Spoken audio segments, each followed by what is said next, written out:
नमस्कार दोस्तों, आज का ताज़ा खबर। समुद्र में दीवार बनकर खड़े हुए जापानी जहाज लगी ड्रैगन को जोरदार मिर्ची। तो वहीं इजराइल के जोरदार ऑपरेशन ने दुनिया को एक ही झटके में हिला दिया। सकते में अमेरिका भी। तो वहीं पाकिस्तान के लिए ट्रंप के फैसले को बदल डाला बाइडेन ने। तो वहीं अमेरिका ने अपने नए F-35 लड़ाकू विमान से बनाई दूरी। आइए सुनते हैं समाचार को विस्तार से। आपको बता दें, अमेरिका ने नए F-35 लड़ाकू विमान लेने से मना कर दिया है। यह इसलिए क्योंकि इसके इंजन पार्ट में चाइनीज मटेरियल का लगा हुआ बताया जा रहा है। एयरक्राफ्ट मेकर लॉक मार्टिन ने इस बात की जानकारी दी। उन्होंने कहा कि लड़ाकू विमान के इंजन में जिस मैग्नेट का इस्तेमाल किया गया है वह मैग्नेट मेड इन चाइना है। मार्टिन ने बुधवार को इसकी पुष्टि करते हुए बताया कि इसमें जो मैग्नेट का इस्तेमाल किया गया है वो मैग्नेट मेड इन चाइना है। इसके बाद पेंटागन ने इस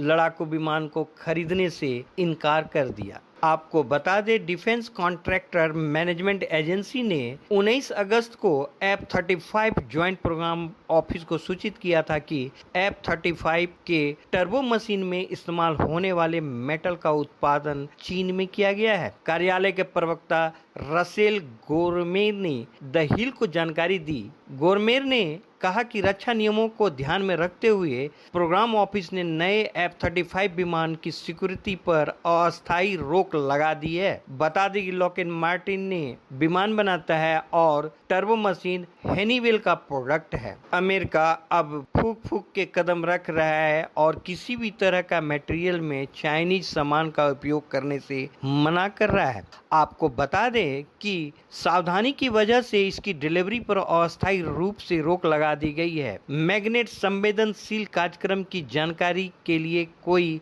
एक्सेस प्रदान नहीं करता है और वर्तमान में उपयोग में आने वाले F-35 के लिए कोई सुरक्षा समस्या नहीं है। द हिल के मुताबिक F-35 ज्वाइंट प्रोग्राम ऑफिस ने भी पुष्टि की है कि यह हिस्सा 5वीं पीढ़ी के लड़ाकू विमान के उड़ान संचालन को प्रभावित नहीं करता है, जो पहले से ही सेवा में मौजूद है। तो वहीं बाइडेन ने पलटा ट्रंप का फैसला। पाकिस्तान को $45 करोड़ की सहायता की दी मंजूरी, जो सहायता F-16 विमानों में होंगे इस्तेमाल। आपको बता दें, अमेरिकी संसद को दी गई एक अधिसूचना में विदेश मंत्रालय ने कहा कि उसने पाकिस्तान को F-16 लड़ाकू विमान के रखरखाव के लिए संभावित विदेशी सैन्य बिक्री को मंजूरी देने का निर्णय किया है। आपको बता दें, ट्रंप प्रशासन ने 2018 में आतंकवादी संगठन अफगानिस्तान तालिबान और हक्कानी नेटवर्क पर कार्रवाई करने में नाकाम रहने पर उसे दी जाने वाली $2 अरब की वित्तीय सहायता निलंबित कर दी थी। पाकिस्तान को यह वित्तीय मदद इसलिए दी जा रही है ताकि वह वर्तमान और भविष्य में आतंकवाद रोधी खतरों से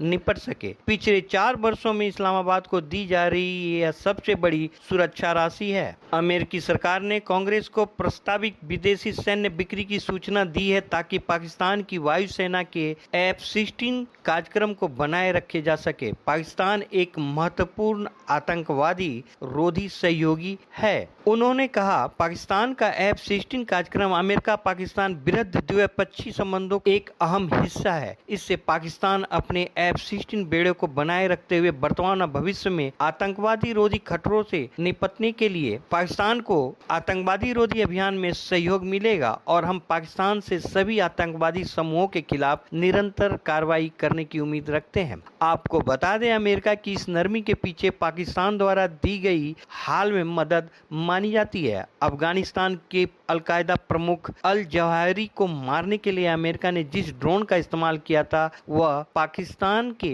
वायु क्षेत्र से होकर गुजरता है। इसके एवज में पाकिस्तान को मिली ये तोहफे के रूप में इतनी बड़ी राशि, जबकि इसके पिछले इमरान खान की सरकार ने अफगानिस्तान में किसी भी तरह के अमेरिकी सैन्य ऑपरेशन के लिए अमेरिका द्वारा उसके वायु क्षेत्र की मंजूरी से मना कर दिया था। बाद में उन्होंने अमेरिका पर उनकी सरकार को हटाने की साजिश रचने का आरोप भी लगाए। आपको बता दें, अमेरिका और पाकिस्तान के रिश्तों में तनाव तब आ गया था जब इमरान खान ने अपने वायु क्षेत्र का इस्तेमाल करने से मना कर दिया था। तो वहीं इजराइल ने अपने एक खुफिया डॉक्यूमेंट को सार्वजनिक करते हुए ये चेतावनी दी कि सीरिया एक मिलिट्री न्यूक्लियर प्रोग्राम शुरू कर रहा था। जिस खुफिया दस्तावेज से पता चलता है कि इससे पहले सीरिया द्वारा बनाए जा रहे एक गुप्त परमाणु रिएक्टर प्रोग्राम को इजराइल ने ऑपरेशन आकर्ड के तहत नष्ट कर दिया था। इसकी जानकारी इजराइल को खुफिया इनपुट से मिली थी। अब इजराइल ने इस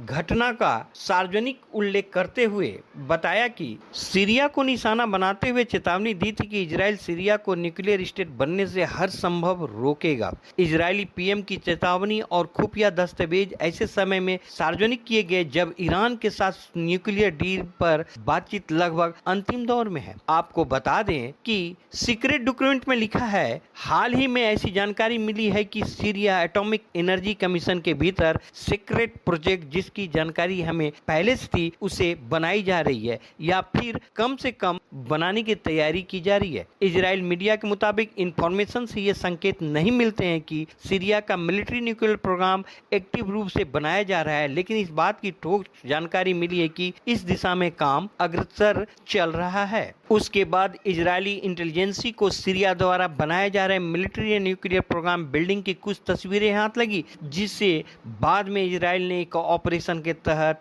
उस बिल्डिंग को नष्ट कर दिया। तो वहीं जापान ने चीन में मचाई खलबली। चीन लगातार ताइवान पर दबाव बनाने की कोशिश कर रहा है। इसके तहत चीन की ओर से बीच बीच में ताइवान के पास समुद्र में सैन्य अभ्यास किया जा रहा है। इस बीच अमेरिका ताइवान के समर्थन में शुरू हो रहे हैं, लेकिन अब इस समुद्र में नए देश की एंट्री हो चुकी है। दरअसल जापान ने ताइवान के पास समुद्र में अपने कोस्ट गार्ड के समुद्री जहाजों को भेजा है। जापान ने इन समुद्री जहाजों को ताइवान के पास देखकर चीन बुरी तरह से तिलमिला उठा है। दरअसल ताइवान में हाल ही में खतरनाक टाइफून आया था। इससे ताइवान ने में मौसम संबंधी कई अलर्ट भी जारी किए थे। इस टाइफून का असर ताइवान के आसपास के समुद्री इलाकों में भी पड़ता दिखाई दिया। इस बीच जापान के कोस्ट गार्ड के समुद्री जहाजों को भी इस समुद्री क्षेत्र में देखा गया। चीन में इसे लेकर खलबली मची हुई है। चीन ने इस घटनाक्रम पर नजर रखते हुए अपनी गश्ती नाव को भेजी थी। वहीं दूसरी ओर जापान का कहना है कि यह अंतर्राष्ट्रीय समुद्री क्षेत्र है, यहाँ कोई भी देश अपने समुद्री जहाज गुजार सकता है। ऐसे में उसके करीब 8 समुद्री जहाज इस क्षेत्र में गए थे। जापान के कोस्ट गार्ड का कहना है कि टाइफून से बचने के लिए हमारे जहाज ताइवान के जलमंडल क्षेत्र में गए थे। जापान के ये सभी जहाज समुद्र में बिल्कुल ऐसे खड़े थे जैसे कि इन्होंने चीन और ताइवान के बीच एक दीवार सी बना ली है। इसे लेकर चीन में काफी तिलमिलाहट देखी जा रही है। तो वहीं दूसरी ओर अमेरिका के राष्ट्रपति जो बाइडेन के प्रशासन ने ताइवान के दर्जे को लेकर चीन के साथ तनाव बढ़ने के बीच द्विपक्षीय देशों का $1 अरब से अधिक के हथियार बेचने की घोषणा की है। विदेश विभाग ने बताया कि $1.09 अरब के हथियारों की बिक्री में $35.5 करोड़ की हवा से समुद्र में मार करने वाली हार्पून मिसाइल और $8.5 करोड़ की हवा से हवा में मार करने वाली साइडर विंड मिसाइल शामिल है। वैसे आपको क्या लगता है, जापान को चाइना और ताइवान के बीच में आना जरूरी है? कमेंट करके जवाब दें। मिलते हैं नए वीडियो में।